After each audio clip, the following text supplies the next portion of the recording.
back out here with Martin. Martin, last time I left you, I saw you, talked to you that you're telling me that your brother was leaving. Were you able to see him before he left? They both of your brothers, right?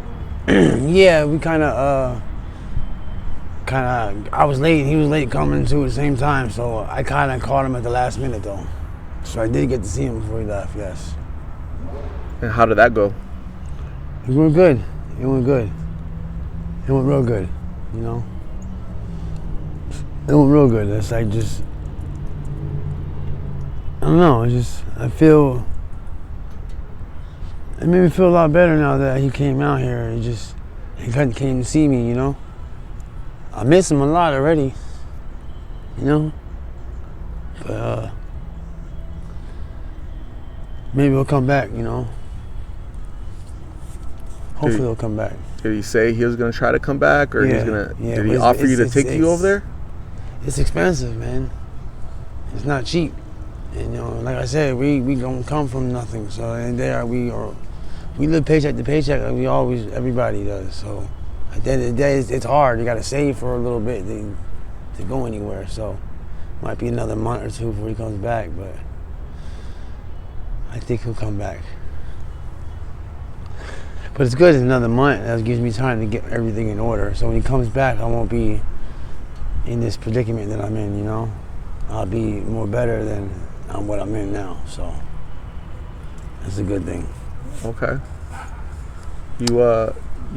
You said you had promised him to go to the hospital or treatment, methadone or whatever. How's that going? To tell you the truth, I'm not doing methadone because it's like what's going to happen is they're going to put me on it. I already went and talked to them. They're going to put me on it, bring me up, and then eventually, after they bring you up to a certain amount of milligrams or whatever, they bring you down. But that's just another form of withdrawal too. They say I don't make it to the clinic, you're detoxing from that. So if I don't make it to the clinic, you have to go to the clinic every day to get your dose. So if I don't make it that day to that clinic, then I'm going to be hurt, and then I end up winding back to going back to getting pills, you know. So I'm not going to go that route. Suboxone is the best route because you don't withdraw from it. If you miss a dose, you just miss a dose. Not even that. You're going to miss a dose because you have the strips in your pocket. So I'm going to do the Suboxone way. And or Subutex, whatever it's called. So I'm going to go down that route. When do you think that's happening? What's going to happen this week? You know, today's Monday. And I take a few things this morning, care for things, and tomorrow I'm going to check on that. Now, the thing is, I don't know. I don't know if the hospital can put you on. I talked to somebody that had the same, like a similar problem that I did, and they admitted them into the hospital, and they didn't mention at all that they put them on anything, like for detox and stuff like that. So I don't know if the hospital does it. So I'm just gonna go tomorrow and get on Subutex my own, and then I'm just gonna go to the hospital and I have my strips. So if I take them when I need to take them, so I don't detox in the hospital, because you can't detox in there and then go into surgery. It's not gonna work. There's complications are gonna happen. I already know. Okay. So, and not even that, they won't. I heard they won't even put you into surgery if you're withdrawing from any drug anyway. So. Okay. I don't want to get on the table and they put me to sleep and they start working on me. Next, you know, in the middle of working on me, body starts withdrawing. You know, I don't want it to happen. So both of your brothers, were they able to give you like clothes, food? He fed me very well, you know. He gave me some sweaters and stuff. He went and bought me some blankets. And like main stuff that I need. I got wipes that I need, my Advil for ibuprofen, blankets. He gave me a sweater I wear every day. I just took it off, matter of fact. It's right here. You know, so it's the fact that he gave it to me, so it means a lot to me, you know? So, and then my brother gave me this hat.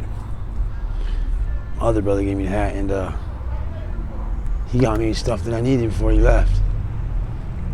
You know, I didn't even ask for that stuff, and he just knew what I needed, and he gave it to me, so I'm very thankful for that. Thank you for getting that stuff for me, bro. I'm gonna do what you want me to do. I promise. Were they able to get you a room? No, I didn't get me a room because I understand it costs a lot to come out here, and then another $70 a night. Cheapest room is like $70, 65, between 65 and $80 a night. He can't afford that on top of paying for my food and paying for the trip out here. So I understand. He just didn't have it like that, you know. Okay. So I understand. It's all right. Because if he had it like that, he would have got it for me. I know he would have. How's your wife doing?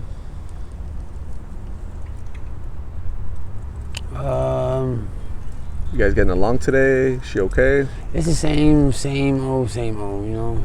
Same thing day after day, you know? So I don't know. To tell you the truth, I don't know. She just needs to change a little bit of her ways. She has to change her ways because I can't go no longer going through this. I can't go through it every day. It's killing me, man, you know? I can't do it. So she's gonna have to fix a few things with herself. If she doesn't want to fix it, I mean, she doesn't care about me, and then I'll just go the opposite way and go get healthy, go get clean, and then, I don't know, and go from there. Because at the end of the day, man, I can't go do all this and get healthy and clean and then come back and you're still getting high. Like, how is that gonna work? You know? It's not. So I'm not gonna do all this time and effort to come back and blow it all, and you know what I mean, because you didn't want to change your ways. So yeah, we're all rooting for you to do exactly that. You know, go get help, go get treatment, Suboxone, methadone, whatever. Just actually, you know,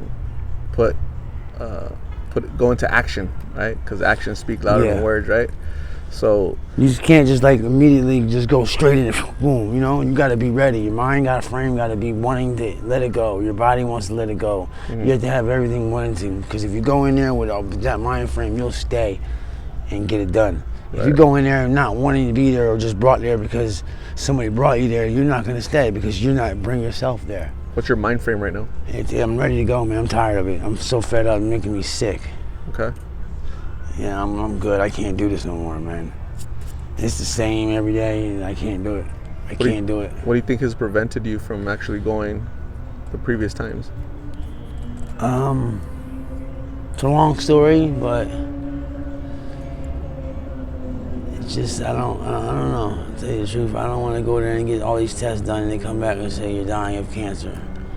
Because I have other problems going on that nobody knows about. Like I got lymph nodes the size of freaking baseballs. Okay. I didn't know lymph nodes can get that big, so that's scary. It's like tumor. And I ain't nobody ever told nobody that, show nobody, but it's bad. They're like this big. I never had a lymph node that big.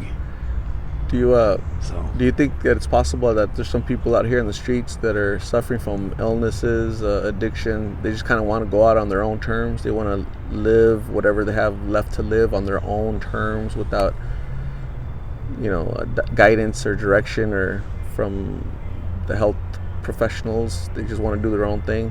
Oh yeah, they want to do their own. They don't want to be bossed around. They want to do what they want to do when they want to do it. Do you think that applies to you?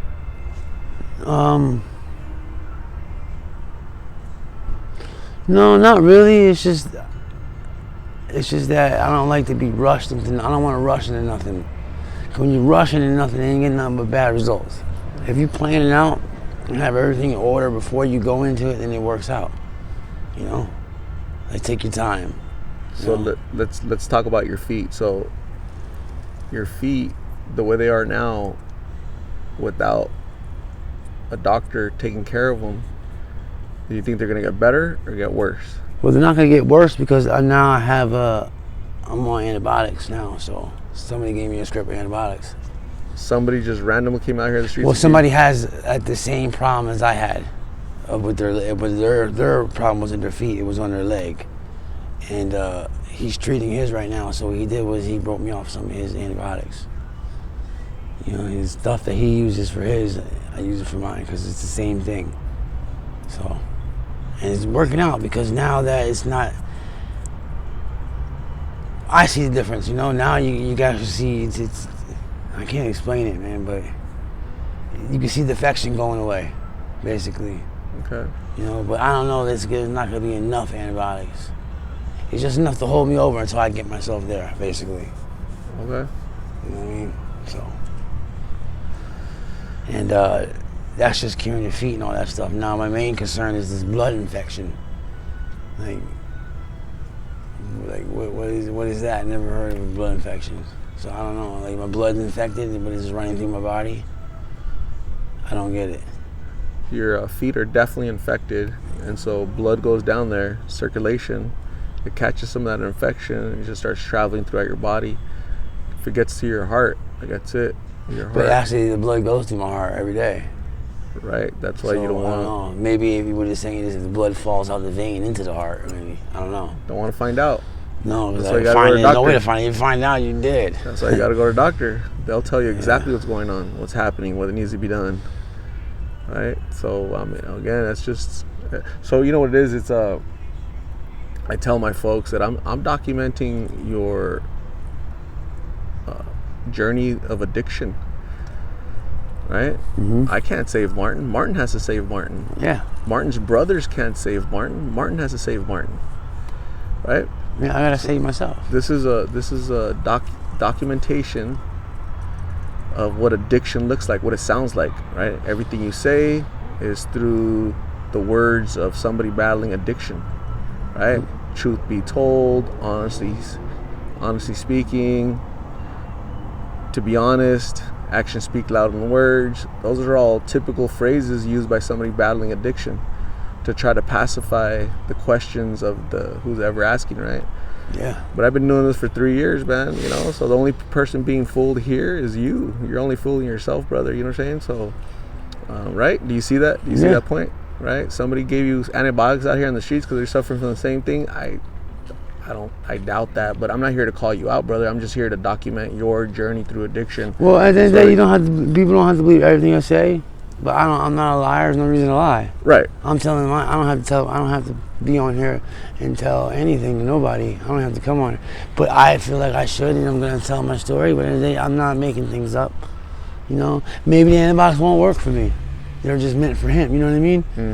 It's just something to smooth my mind out, make me feel better until I make it to the hospital or get my treatment. It's just, I tell you, I don't have patience to sit in the hospital for 2 weeks. Yeah. You know, like I battle from, you know what I mean? Once I can get I don't know, it's just hard to go to sleep and I had bad dreams. It's just so much going on. You're you know? hungry. You get hungry, right? They don't give you food over there. No, they told me I had to wait that day. And I haven't eaten all day long until like the day before, and I asked just for like a sandwich, something just to hold me over. No, let's run all these tests first. And your test takes hours. I mean hours. So I went and got nothing to eat that day. The whole day I had nothing. Yeah. You know, it's hard not to be able to eat when you finally got your appetite back. Yeah. Say you lost your appetite for 2 weeks, you have no appetite. And you finally got it back, and they're telling you can't eat. Martin, one day, if your wife wakes up and you're in that chair, you're not moving because that infection, you know, just took you. What do you want to happen? Notify your friends, your brothers and family. Notify them. Do you want to be taken to Pennsylvania? Do you want to stay in Arizona? Have you ever thought about that? Like, yeah, I want to be buried back in Pennsylvania by my mother, in the same grave as my mother and my nieces. But at the end of the day, that's not cheap. To fly a body or drive a body back home. The mic, brother. Watch the mic. Oh, sorry. It's not cheap to do that, you know. Like I said, we ain't loaded. So that right there, I don't know. I might just have to be thrown in a box out here, and you know. Have you thought about that? Yeah, I thought about that. So this is basically like And not even that, I don't have nothing to leave behind. Like I would like to get some life insurance too. That'd be good to leave something behind for my. You know what I mean? If I have life insurance, then they'll be able to take care of what I need to take care of. But yeah, unfortunately, nobody would grant you life insurance, a policy, unfortunately. Nobody. No. I guarantee you that. Of course not. Yeah, but so what I'm saying is, what arrangements, right? That's what I was asking you, just so it's like documented, right? So that everybody knows there's no guessing, there's no second guessing, there's no arguing. this is what Martin said. This is, hopefully the family can make it happen, right? All the brothers, the aunts, the cousins, the sisters get together and make that, taking you from here to there and burying you with your mom, right? Because those are your wishes, right? So, again, I'm just documenting your Maybe not journey. next to her, because I don't know the space, but at least Right in the next to her? same graveyard. I would like to be, but there's other people I'll probably bury there, but at least in the same yard. Okay. as Somewhere my- close to your mom. because my nieces are on the other side. Okay. So. Anything else? Like anything else you need done? The special arrangements?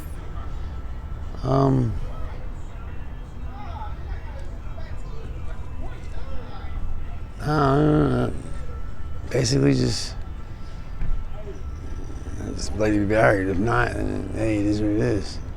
Who do you want to be notified? I mean, like right away. Your brothers, your sisters. I don't know. I never thought about that. Yeah, start thinking about that. Yeah, I never thought about that one. Cause at first I thought like, I don't know. We'll figure. I'll figure that out. But you're my emergency contact, so they're gonna What's call that? you first. They're What's gonna that? call emergency contact first. Yeah, I mean, the police, the ambulance, they'll find my card all over your wheelchair, and the police probably have me on file. The hospital has me on file. Contact this person and come get his belongings, his wheelchair, and I'll just give it to your family, right? If they come out here to help, make arrangements, here's his stuff. I don't want to be burned though. No cremation? No, because cremation, you think about it, they'll burn you and they put all your ashes in the urn. So you're trapped in that urn. Okay. I don't You want to be trapped? I don't want to be trapped in no urn, no. If you do cremate me, don't throw me in the urn, take me out and throw me in the oceans. I'll be scattered throughout the United States. What ocean do you want to be thrown in? Just in any ocean. Make sure it just takes me around the world. Okay. So my soul is around the world, not just trapped in a glass urn on someone's mantle. And just look at it every once in a while. Oh, yes, it says Martin in there. Like, what? No. Who's your hat going to?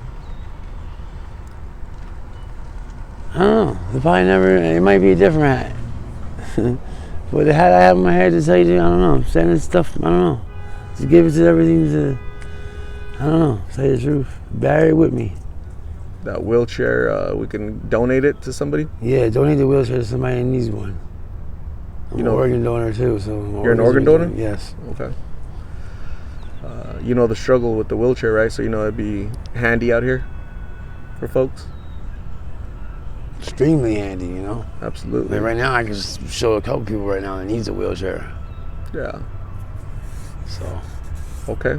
Cool. We'll talk a little bit more further, right? But we're just documenting your journey and just putting that out there, right? So that everybody's on the same page, right? People here, Phoenix, people in your family, basically back east. Everybody's on the same page as far as what needs to happen, okay? So, Martin, I'm gonna say thank you very much for talking to me. I appreciate you. I got you some food. You wanted a McDonald's, a Big Mac, right? So let me get that for you, okay? You excited? It's the first time in a while I get excited to eat, because I can eat. So that's a bag for you and your wife, right? She's around here somewhere. So here's your soda. Thank you.